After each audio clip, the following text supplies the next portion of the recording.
ఈ కార్ వచ్చేసి రాకేష్ అన్నది ఫర్ సేల్ పెట్టిండు అన్న. సమ్ ఏదో కొంచెం పెద్ద ఎస్యూవీకి అప్గ్రేడ్ అవ్వాలని అన్నతో ఒక స్లావియా కార్ ఉంది, ప్లస్ సివిక్ కార్ కూడా ఉంది. సివిక్ కార్ మోడిఫై చేద్దాం అనుకుంటుండు, జస్ట్ పోస్ట్పోన్ అయితే వస్తుంది అనమాట దాని పనులు. అండ్ ఈ కార్ అయితే సేల్ చేస్తున్నాడు. ఈ కార్ వచ్చేసి 2022 అక్టోబర్లో కొనిండు. కొన్న ఫస్ట్ డే నుంచి ఇప్పటి వరకు ఈ కార్ని నేను చాలాసార్లు డ్రైవ్ చేసినాను. అండ్ ఎట్లా అంటే ఈ కార్కి ఏం జరిగినా ప్రతి ఒక్క సిచ్యువేషన్ నాకు తెలుసు. అండ్ ఈ కార్ ఫుల్ రివ్యూ ఇస్తున్నాను, కొంచెం ఓపిక్గా చూడండి. వీడియో లెంతీ ఉండొచ్చు. అండ్ ఈ కార్ సేల్స్ మొన్న ఒక టొయోటో హైరైడర్ పెట్టిండి అనమాట. చాలామంది తీసుకున్నారు, అంటే చాలామంది నాకు కాంటాక్ట్స్ ఎంక్వైరీస్ ఇవన్నీ వచ్చినాయి. లాస్ట్కి ఒక అన్నకు సేల్ చేసేసిండు కస్టమర్, డైరెక్ట్ కస్టమర్ కాంటాక్ట్ ఇచ్చేస్తున్నాం అనమాట. మధ్యలో మేము ఉండము. అండ్ ఈ కార్ కూడా సేమ్ అలానే ఉంటుంది. కాస్టింగ్ ఇవన్నీ కస్టమర్తో డైరెక్ట్గా మాట్లాడుకునే ఛాన్సెస్ ఉంటాయి. అండ్ దీని రివ్యూ, దీని యాక్సిడెంట్స్ ఇవన్నీ కూడా నేను ఎక్స్ప్లెయిన్ చేస్తాను. ఫస్ట్ అయితే ఈ కార్ని చూడొచ్చు. మిడ్ రేంజ్ ఎస్యూవీ లాగా ఉంటుంది. అంటే ఇది 3 సిలిండర్ ఇంజన్. ఇదే కానీ 4 సిలిండర్ ఇంజన్ అయ్యింది, డీజిల్ కార్ అయ్యింటే తోపు ఉంటుండే. ఇప్పుడు 3 సిలిండర్ కార్ ఇది ఫ్యామిలీ పర్పస్గా చాలా బాగా యూజ్ అవుతుంది. క్విడ్ కంటే చాలా బెటర్ ఈ కార్. అండ్ నెక్స్ట్ చూడొచ్చు, ఈ కార్ ఫ్రంట్ గ్రిల్ ఎట్లా అంటే ఒక బల్క్ ఉన్న కార్ లాగా కనిపిస్తుంది. నెక్స్ట్ డిఆర్ఎల్స్ వచ్చినాయి, దాని కింద indicators plus lights, head lights వచ్చేసి ఇక్కడ మిడ్లో వచ్చినాయి అనమాట. ఈ హెడ్ లైట్స్ వచ్చేసి డిమ్కి ఒకటి, డిప్పర్కి ఒకటి ఉంటుంది. మేము అన్న కార్కి కొన్న స్టార్టింగ్లోనే 4 ఎల్ఈడి బల్బ్స్ రీప్లేస్ చేసినాము. Full lighting. ఎట్లా అంటే నైట్ టైం ఏం ఇబ్బంది పడకుండా ట్రావెల్ చేయొచ్చు. అన్న చాలా దూరం ట్రావెల్ చేసిండు ఈ కార్లో. ఇప్పుడు ఓడోమీటర్ రీడింగ్ వచ్చేసి 31,000 కిలోమీటర్స్ ఉంది. అండ్ నెక్స్ట్ కార్కి వచ్చేసి ఫ్రంట్లో ఒక్కసారి యాక్సిడెంట్ అయింది. ఎట్లా అంటే చిన్న మైనర్ యాక్సిడెంటే, కానీ అప్పుడు బంపర్ రీప్లేస్ చేసిండు. దానికి అప్పుడు జరిగిన యాక్సిడెంట్లో ఇక్కడ ఒక డెంట్ కూడా అట్లే ఉందన్నమాట. అన్న ఒక మెమొరీ లాగా అని చెప్పేసి అట్లే పెట్టుకుండు. అప్పుడు ఒక క్రెటా కార్ని గుద్దిండు. ఆ కార్ అయితే బాగానే డ్యామేజ్ అయింది, ఇది డ్యామేజ్ అవ్వలే. అదే నాకు కొంచెం షాకింగ్ ఉండే అనమాట. రెనాల్ట్ క్విడ్ చూసి ఈ కార్ చూసేసరికి ఇది చాలా స్ట్రాంగ్ అనిపించింది నాకు. అండ్ నెక్స్ట్ సైడ్ లుక్ చూసుకోవచ్చు. ఈ కార్కి చుట్టూ ఇట్లా ప్రొటెక్షన్ లాగా ఈ ప్లాస్టిక్ ట్రిమ్స్ అనేవి ఇచ్చిర్రు. ఫేడ్ కాకుండా మేము చాలాసార్లు మెయింటెనెన్స్ చేసినాం కాబట్టి ఫేడ్ కూడా కాలేదు ఇవన్నీ.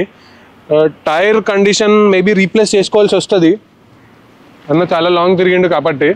నెక్స్ట్ పెట్రోల్ కార్ కాబట్టి పెట్రోల్ క్యాప్స్ ఇక్కడ ఇచ్చిర్రు. దీని టెయిల్ ల్యాంప్స్ వచ్చేసి బ్లాక్అవుట్ లాగా వచ్చేసినాయి అనమాట. మనం మళ్ళీ దాన్ని ఏమీ ఆల్టర్ చేసుకోవాల్సిన అవసరం లేదు. టింటింగ్ కానీ నెక్స్ట్ ఫిలిం కానీ వేయాల్సిన అవసరం లేదు. ఒకసారి ఈ కార్ ఇంజన్ బే చూద్దాము. ఇంజన్ బే అయితే కొంచెం దుమ్ముగానే ఉంది. వాషింగ్కి వచ్చింది మా దగ్గరికి, అట్లే దాంతోపాటు సీల్కి కూడా పెడదామని ఒకసారి వీడియో తెయ్యి అని చెప్పిండు. ఇప్పుడు వెళ్ళిన తర్వాత ఇంజన్ బే క్లీనింగ్, ర్యాట్ రెపెలెంట్ ఇవన్నీ చేపియాలి. 3 సిలిండర్ ఇంజన్ కాబట్టి కొంచెం వైబ్రేషన్ ఎక్కువ వస్తుంటుంది. Next battery, coolant, break oil అన్నీ పర్ఫెక్ట్గా ఉన్నాయి కార్లో.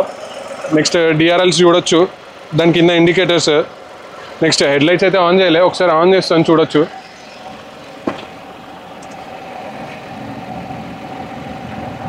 డిప్పర్. సో ఇట్లా 4 బల్బులు పడేసరికి మంచిగా లైటింగ్ వస్తుంది. నెక్స్ట్ టెయిల్ లైట్స్ ఇట్లా smoky finish. Break light on చేసిన తర్వాత ఒకసారి చూడొచ్చు ఎట్లా పడుతుందని. డిక్కీ చూద్దాము. డిక్కీ అయితే చాలా పెద్దది. ఇది స్టెప్నీ టైర్ పర్ఫెక్ట్ ఉంది. ఇప్పటివరకు అయితే యూజ్ చేయలేదు. జాక్ ఇవన్నీ కూడా పర్ఫెక్ట్గా ఉన్నాయి.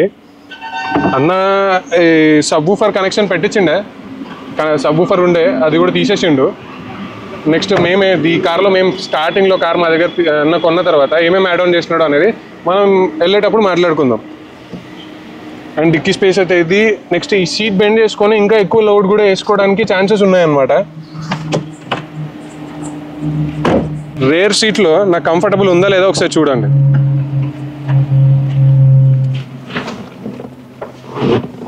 నాకైతే అంత కంఫర్టబుల్ లేదు, కానీ అడ్జస్ట్ అవ్వచ్చు. అండ్ ఓకే, హెడ్ స్పేస్ అయితే బాగానే ఉంది. వెనకాలనే కొంచెం అంటే నేను ముందర కూడా ఇంతవరకు నేనే కూర్చున్నా కాబట్టి వెనక్కి వేసుకున్నా. కొంచెం పొట్టిగున్న వాళ్ళు వేసుకుంటే బెటర్ ఉంటుంది. నాకు ముందరికి వెళ్ళిపోతుంది, లెగ్ స్పేస్ ఎక్కువ వస్తుంది. అండ్ నెక్స్ట్ వెనకాల ఈ కార్కి పవర్ విండో స్విచ్ ఇవ్వలేదు, నార్మల్ మాన్యువల్గానే రొటేట్ చేసుకోవాల్సి వస్తుంది. ఇది బేస్ మోడల్ కాబట్టి. డోర్ లాక్స్ కూడా ఇక్కడ ఇచ్చారు. డాష్ బోర్డ్ అయితే చాలా స్ట్రాంగ్ ఉంది ఇది బండిది.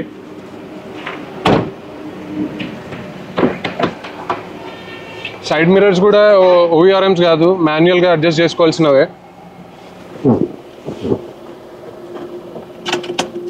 Key normal key base model కాబట్టి అన్న సెంట్రల్ లాకింగ్ వేయించిండు. రిమోట్ గ్యారేజ్లోనే ఉన్నట్టుంది, సడన్గా వచ్చేసినాం అనమాట రివ్యూ ఇచ్చుకుందామని చెప్పేసి. నెక్స్ట్ బేస్ మోడల్ కాబట్టి స్టీరింగ్ బేసిక్ ఉంది. అన్న సీట్ కవర్స్ మ్యాటింగ్ వేయలేదు. మ్యాటింగ్ ఎట్లా అంటే అన్న ఈ 70 మ్యాట్స్ ఆటోఫామ్ అనే కంపెనీ తెచ్చుకున్నాడు. సో మేము సీట్ కవర్స్, దాంతోపాటు స్టీరింగ్ కవర్ ఇవన్నీ మన దగ్గర వేసినాము. వేసి అరౌండ్ 2022లో వేసినాం అనమాట. నెక్స్ట్ ఇంటీరియర్ అయితే చాలా బేసిక్ ఉంటుంది. స్క్రీన్ కూడా మేమే ఇచ్చినాము. Screen, 4 speakers, reverse parking camera, sub woofer ఇవన్నీ వుడ్మన్ కంపెనీవి, అన్నీ మా దగ్గరే ఇచ్చినాం అప్పట్లో. అండ్ ఇక్కడ డిక్కీ ఓపెన్ అవ్వడానికి ఒక switch, 4 indicator switch, AC controls. AC కూడా మాన్యువల్ కంట్రోల్సే ఉంటుంది అంతా. నెక్స్ట్ ఇక్కడ స్పీడోమీటర్ చూడొచ్చు, కొంచెం డిజిటల్ అనమాట, అది కూడా బేసికే అనిపిస్తుంది. దీనికి ట్వీటర్స్ కూడా పెట్టించినాము. అండ్ అన్న రీసెంట్గా ఎట్లా అంటే ఒక 6 months కిందట ఫుల్ డాంపింగ్ చేయించిండు. అరౌండ్ ఒక 40,000 దాకా ఖర్చు పెట్టిండు. ఎట్లా అంటే అన్నకి కొంచెం మ్యూజిక్ వైబ్స్ ఎక్కువ అనమాట. సో ఫుల్ డాంపింగ్ చేయించేసిండు. అండ్ నెక్స్ట్ అది ఇన్సూరెన్స్ క్లెయిమ్ చేసిండు.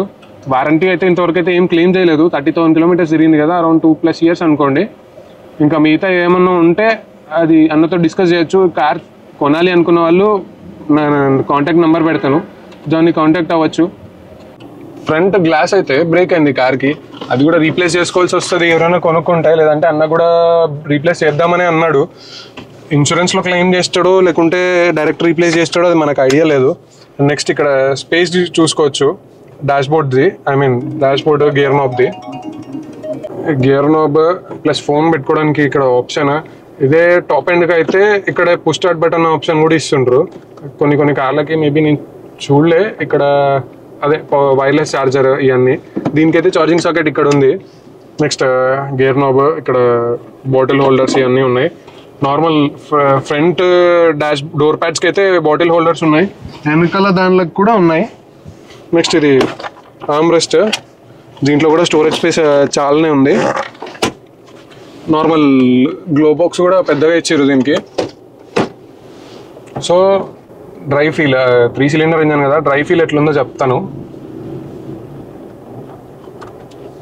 అండ్ సెకండ్ హ్యాండ్లో కార్ కొనేటప్పుడు ఖచ్చితంగా ఇన్సూరెన్స్ ఉందా లేదా, ఇన్సూరెన్స్ క్లెయిమ్స్ ఏమైనా అయినాయా లేదా మనం అడగాలి. అవతల వాళ్ళు అమ్మే వాళ్ళు కూడా ఖచ్చితంగా చెప్పాలి. దాంతోపాటు పోలీస్ కేసెస్ ఏమైనా ఉన్నాయా లేదా, దాంతోపాటు ఇన్సూరెన్స్ ఉందా లేదా, ఇన్సూరెన్స్ 2 సార్లు చెప్పినా కదా. ఫైన్లు ఉన్నాయా లేదా కార్ మీద, అది కూడా ఖచ్చితంగా కనుక్కోవాలి. ఒక కస్టమర్ అట్లనే కారు కొన్న తర్వాత అరౌండ్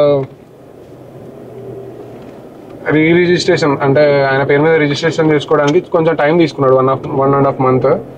ఫైన్లు ఒక 8,000 చిల్లర ఉన్నాయంట. అవన్నీ ఆయన నెత్తి మీద పడ్డాయి అని చెప్పి కొంచెం బాధపడిండు. అవతల వాళ్ళు రెస్పాండ్ కాలేదంట, సీల్ చేసిన వాళ్ళు. ఎన్ఓసి ఇచ్చేసి ఇంకా ఎస్కేప్ అయిపోయారు. ఇట్లా చాలా జరుగుతున్నాయి. సెకండ్ హ్యాండ్ కార్లు కొనుడు ఎంత ఈజీయో దాన్ని మెయింటైన్ చేసేవాడు కొంచెం కష్టమే. ముందు నుంచి ఉన్న కస్టమర్ మనకు సేల్ చేసేవాళ్ళు కార్ని మెయింటైన్ చేస్తే అస్సలు ఇష్యూస్ ఉండవు. వాళ్ళు మెయింటైన్ చేయరు ఆల్మోస్ట్ ఎక్కువ శాతం. అన్న అయితే పర్ఫెక్ట్గా మెయింటైన్ చేసిండు, నాకు గుర్తుంది.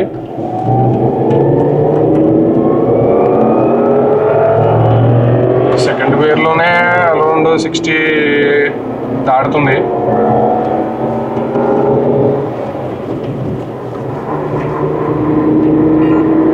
పర్లే, ఓవర్ స్పీడింగ్ అయితే వర్కౌట్ కాదు కార్. ఫ్యామిలీ పర్పస్ అయితే చాలా మంచి కార్ ఇది. సేఫ్టీ ఫ్యూచర్స్, గ్లోబల్ ఎన్క్యాప్ ఇవన్నీ మనకు తెలియదు. మన టైం బాగలేకపోతే ఎంత ఫ్యూచర్స్ ఉన్నా ఎన్ని ఉన్నా పోక తప్పదు, ఎవరు ఆపలేరు దాన్ని. మనం కరెక్ట్గా పోవాలి అనేది నా పాలసీ. నేను అప్పుడప్పుడు ర్యాష్గా వెళ్తుంటా. గ్యారేజ్ టెన్షన్స్ ఇవన్నీ కొన్ని సిచ్యువేషన్స్ ఇట్లాంటి టైంలో, అంటే ర్యాష్కి వెళ్ళేది నా కార్లో మాత్రమే, కస్టమర్ కార్లలో ఎప్పుడు అట్లా ర్యాష్కి వెళ్ళాను.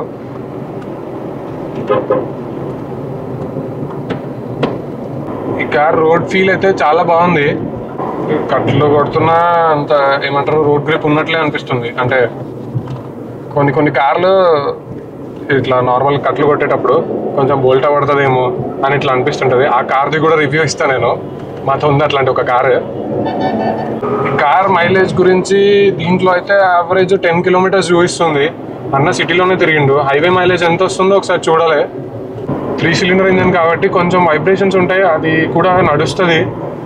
సో ఈ కార్ డీటెయిల్స్ అన్నీ అయితే నేను కంప్లీట్గా చెప్పినాను. పికప్ బాగుంది, కార్ అయితే ఫుల్ పర్ఫెక్ట్ కండిషన్లో ఉంది. మైనర్ రిపేర్స్ ఇట్లాంటివి ఏం లేవు.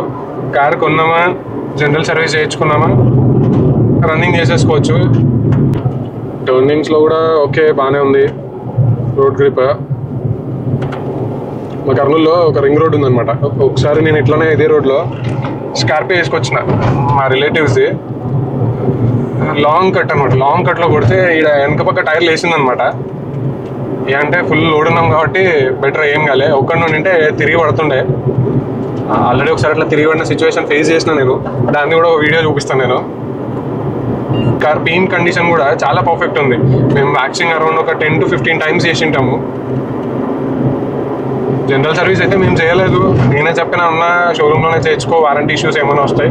30,000 40,000 కిలోమీటర్స్ వరకు ఖచ్చితంగా షోరూమ్ ట్రాక్ మెయింటైన్ చేయని చెప్తాను. అండ్ షోరూమ్ నుంచి వచ్చిన తర్వాత కూడా మా దగ్గర ఎప్పుడైతే జనరల్ సర్వీస్ స్టార్ట్ అవుతుందో అప్పుడు కూడా మా దగ్గర కూడా ట్రాక్ ఉంటుంది అనమాట. మా దగ్గర ఒక యాప్ ఉంది.